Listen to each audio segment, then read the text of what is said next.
Държавна горско стопанство Кирково.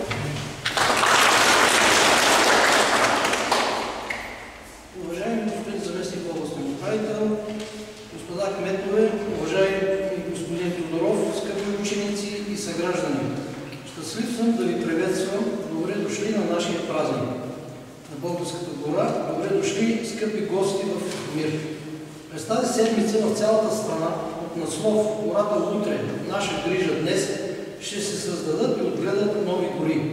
В условията на силно замърсяване и глобализация гората е обетованата земя за човечеството. Тя е източник на най-ценните за живите организми вода и чист въздух.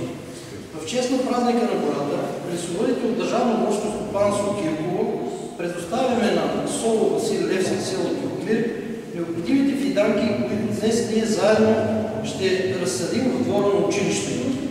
Засадените дървета от вас, скъпи ученици, ще растат над 100 години и ще са прекрасен спомен за днешния ден, който ще помним и ще разказваме на децата си, а да даде Господ и на внуците си.